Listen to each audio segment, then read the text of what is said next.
Greetings to you, Kitchen Sink family members. Hello, how are we? How are you? So happy to be back. And hey, life is happening. Life is really happening down here. We are good. The weather is fair, and we are blessed with the sun. And so we are always celebrating. Really do we get, gray skies and dull days. Our days are always bright and shining. And so we are very happy about that. Thank you so much for coming. If you are new and it's your first time to come our way, thank you for coming and you're most welcome. Register to become resident by subscribing and you become a part of the family. And if you're family already and you're just coming back to check on us, thank you. Thank you so much. We're doing fine. And hopefully you always come by each time we post a video. Thank you so much. How do you do that? Please subscribe, please comment, share, like, and switch on the notification button so that every time we post, you are able to be notified and you can be part of the premier gang to watch all these videos. But thank you so much. Thank you for the support. Thank you for those that comment. I always will tell you there are those that have become specialists in commenting via WhatsApp. That is very helpful. But please, if you can comment on the video on YouTube, that is also of importance because that's how the algorithms will pick on our videos and ensure that they are watched by the wider audience and not just the few of us. So thank you so much. And all these things are for free. It's not like you pay anything for it to happen. Just watch, comment, share, subscribe, like. That's all you need to do. Thank you so much. We kind of, found ourselves in this series. We started off by asking, the things that we parents wish our children would know. And then children then said, they then brought us questions of what they want to know about us. And while that happened, another of my many daughters then sent me a few questions which I would like to respond to as pointers to our conversation today. How do you transition from into becoming a husband, wife? Obviously, someone is a bachelor, a spinster. How do you transition? We always start with scripture. Mark chapter 10, I'll read from verse 5. I don't know, there are a few set of scriptures. Let me just read them. And Jesus answered and said to them, because of the hardness of your heart, he wrote you this precept. But from the beginning of creation, God made them male and female. For this reason, a man shall leave his father and mother and be joined to his wife, and the two shall become one flesh. So then they are no longer two but one flesh.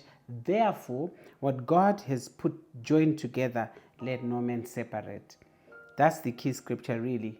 And you can only flight this one. It's okay if you do. Therefore, what God has joined together, let no man separate. Let me see if I can read it in Shona as well. It's Mark chapter 10. Mark chapter 10 verse 9. In Shona, it's Marko 10 ndima yechi 9. Inoti, no, I'm just reading verse 9 only. Zvino izvo Mwari zvaakazosanganisa munhu ngaarege kuzviparadzanisa. I told you earlier that we are discussing, a concern by one of my young friends, my young daughters, who said, how does one transition from being, a bachelor or a spinster to becoming a husband or a wife? This is a very interesting question to ask because you do have to transition. Nothing changes, in the outside person, but a lot has to change, in your mind, in your conduct, in your psyche, even in your heart. So a lot has to change, and all these changes is so that you become one with each other in that marriage. That which the scriptures we've just read say, let no man put asunder, let no man separate, other versions would say. How do people not separate you? Because you become one in mind. Your minds are meeting heart to heart. You know each other, your bodies, you've consummated that marriage and you've become one. But that transition places a lot of demand on the individual as well as on the two of you together. And some of those things, for which you need to change are the responsibilities that come with marriage. You are responsible for each other's, welfare, wellness. You are responsible for each other's, just life in your space, whatever space that is. You might be renting, you might be staying with family, you might have bought something, a house, an apartment, a condo, whatever, wherever life is beginning for you. They will come, that place, that space will come with responsibilities.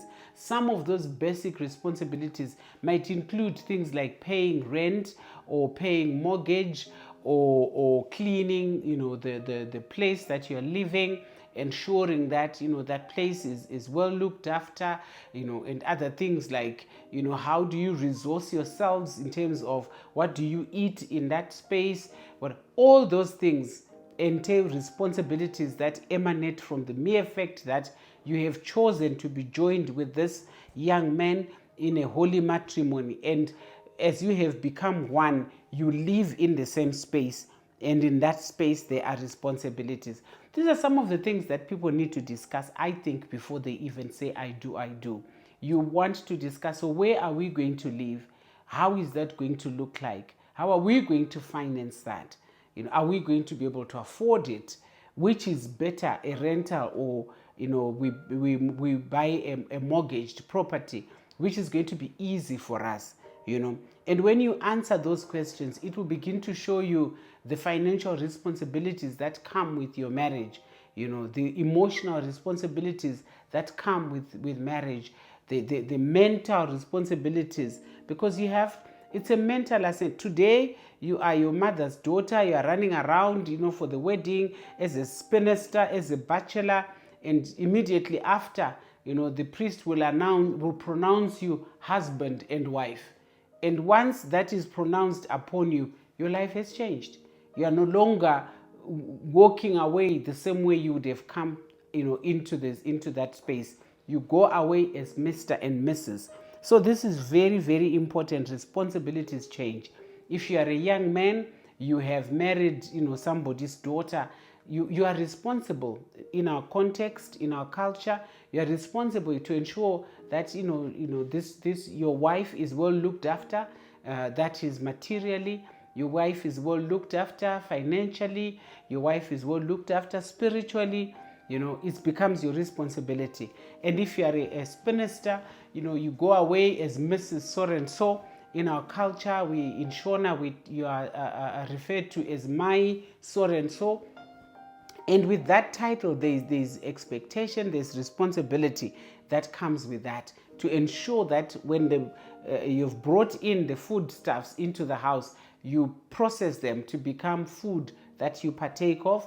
You're responsible to ensure that the environment is clean, it is kept clean. You are responsible to ensure that if there is anything else, that has to happen on the domestic front, one of you is responsible to have oversight over such things. That's how responsibilities change. Before, as boyfriend and girlfriend, your responsibilities are making sure you're making each other happy. If you eat out, this time I pay, the next time you pay, or both of us pay, whichever way you choose to handle your relationship. It has to graduate when you now are husband and wife.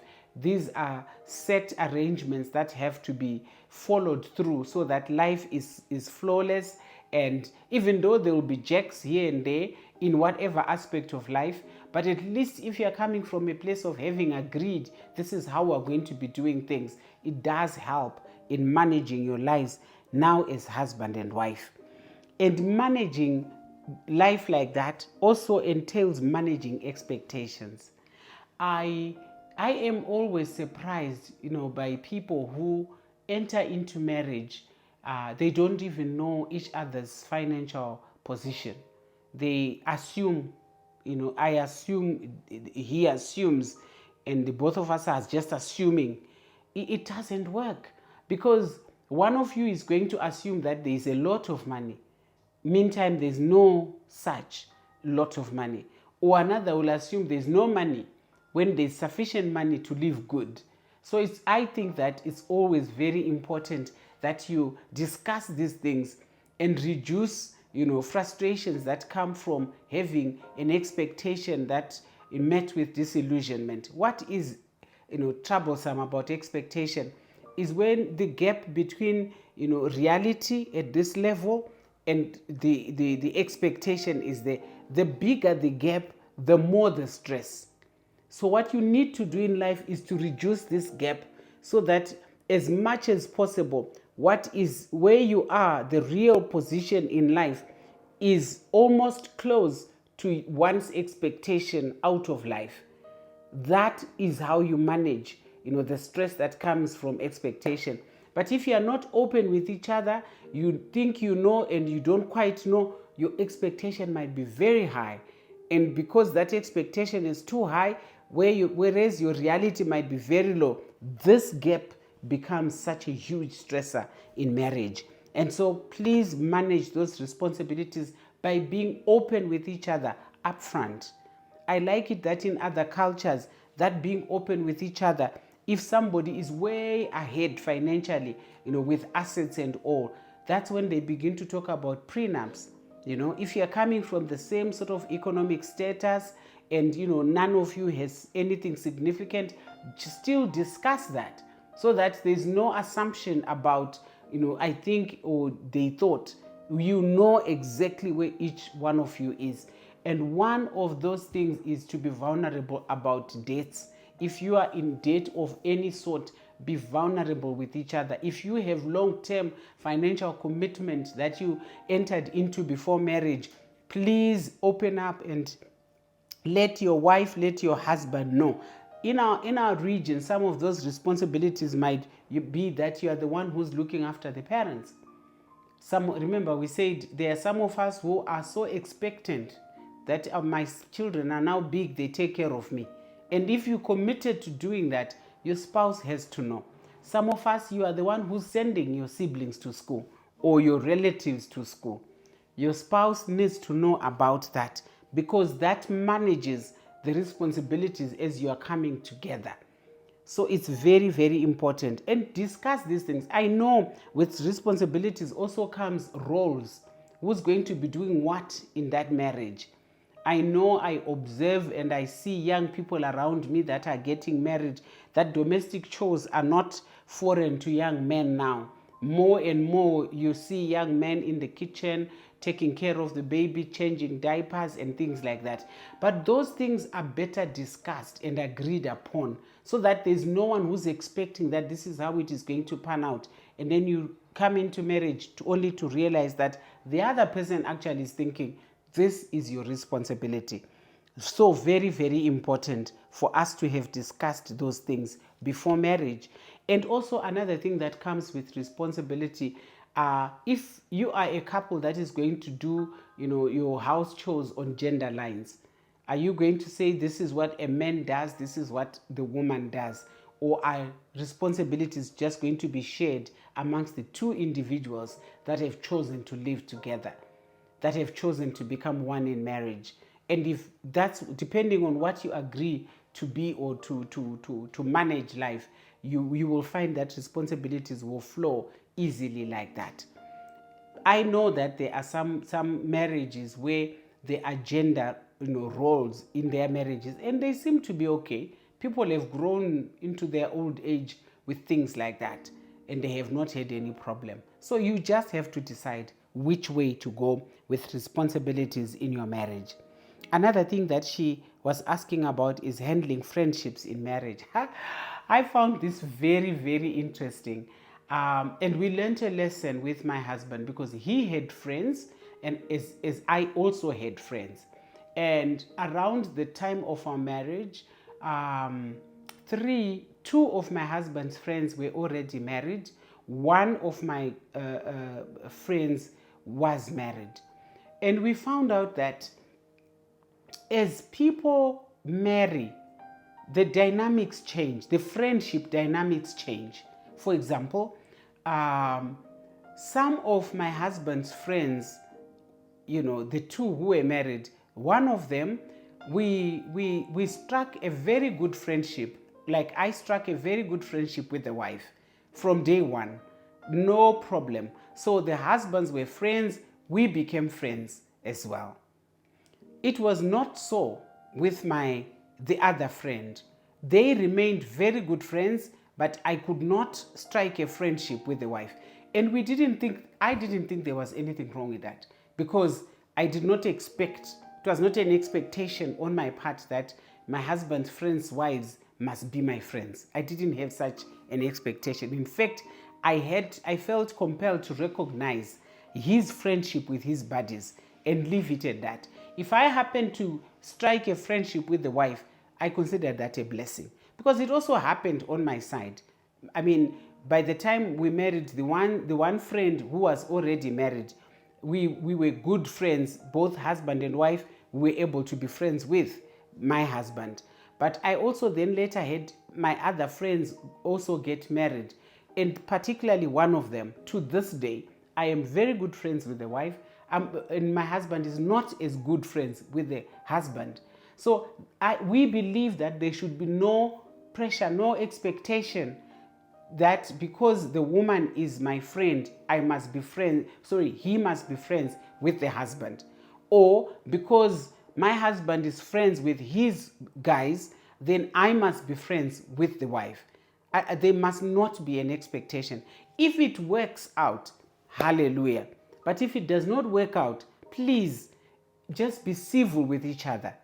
How do you become civil with each other? When you are hanging out as a group with those people, make sure there are no grudges, there are no misgivings. You enjoy the day for what it is.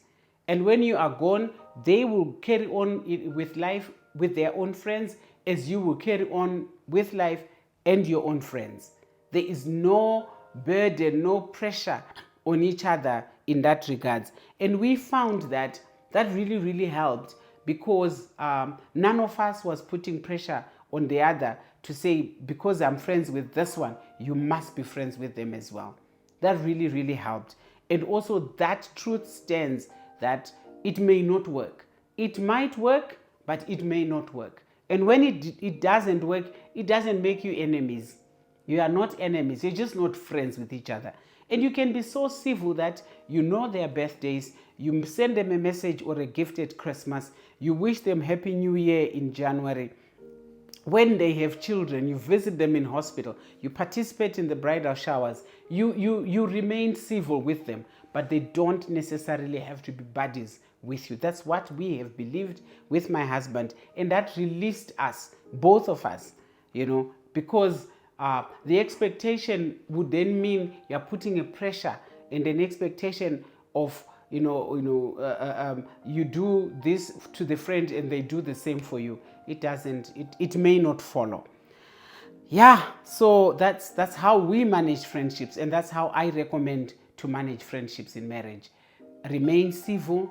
If you strike a good friendship, brilliant. That's a bonus. And general outlook on life.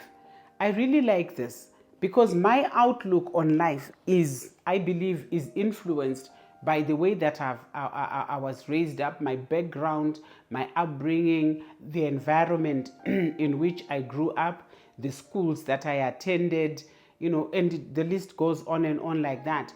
And when you are married, your outlook will be influenced by how you are growing in your marriage, the people that are involved with your marriage, the environment in which you settled when you got married.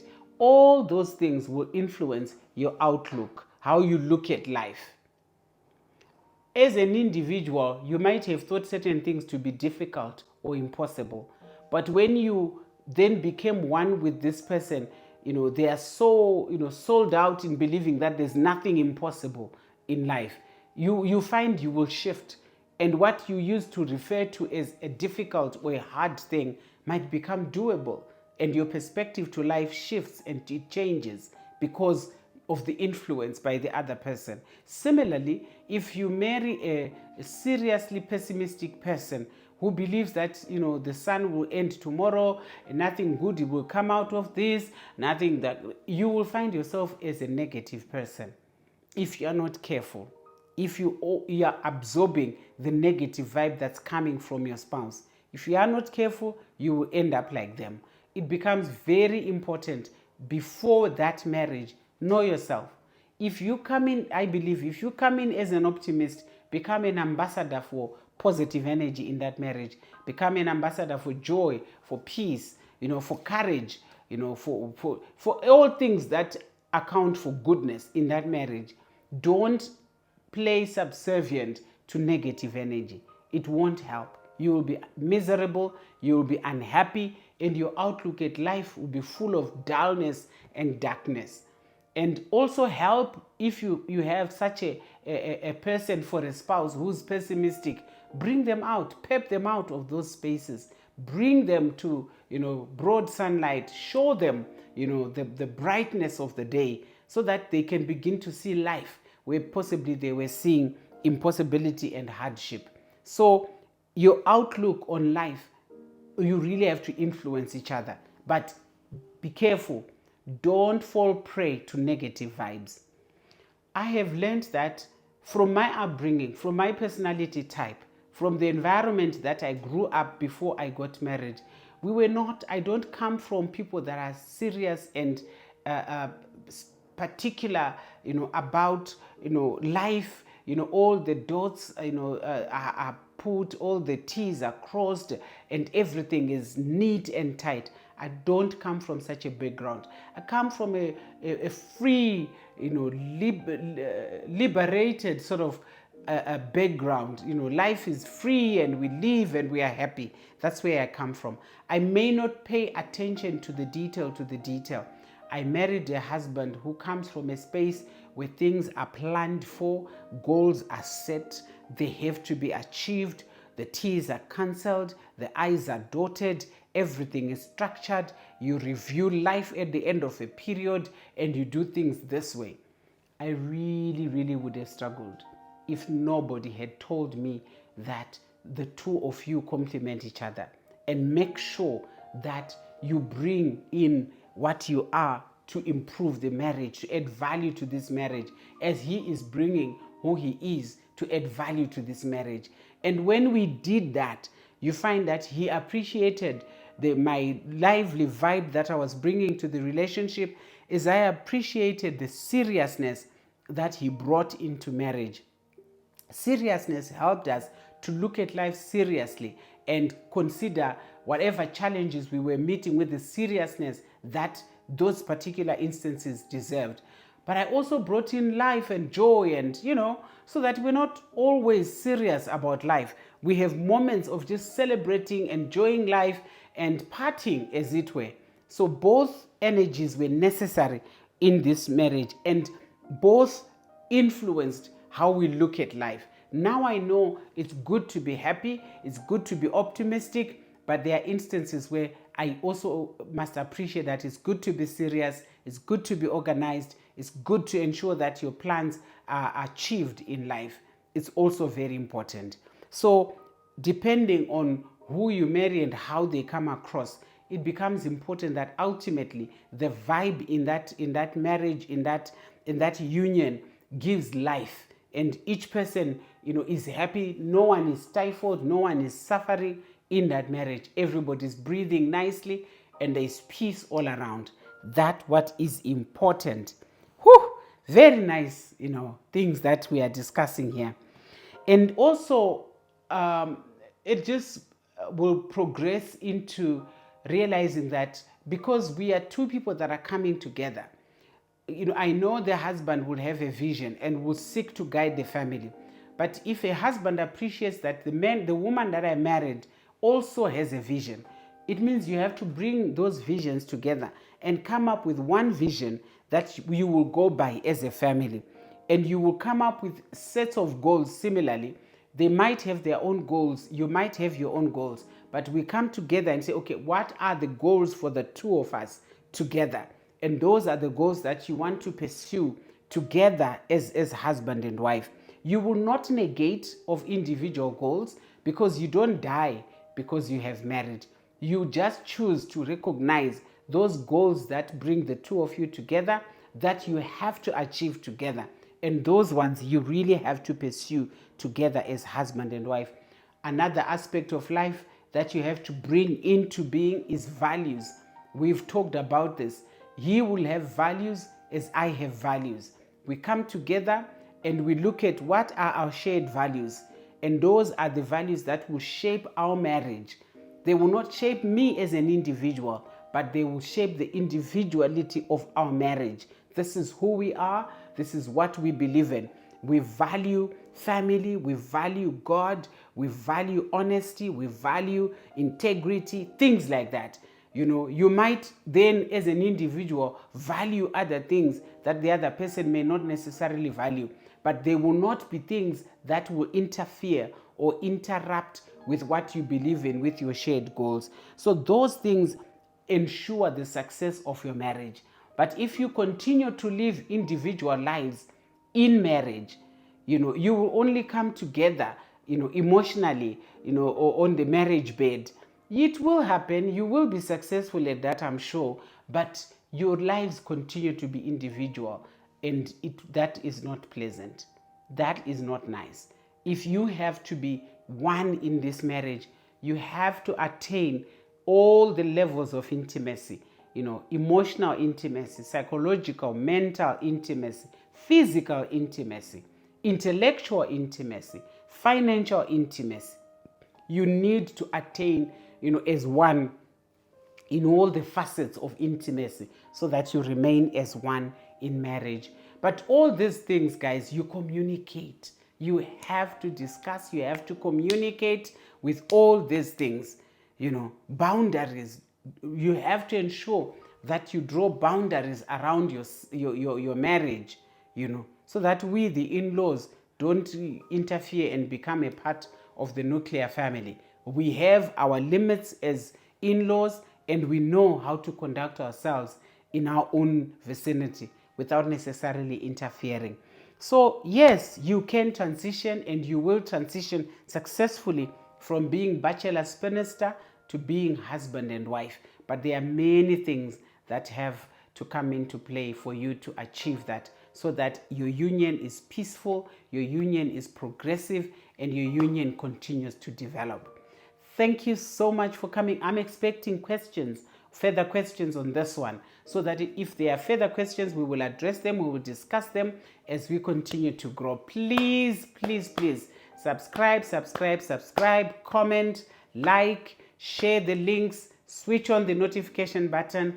Let's begin to keep growing, and we will want to attain to at least before year end 1,000 subscribers. That's my goal. Let's do it together. Thank you, Kitchen Sink family members. See you next time. Stay blessed.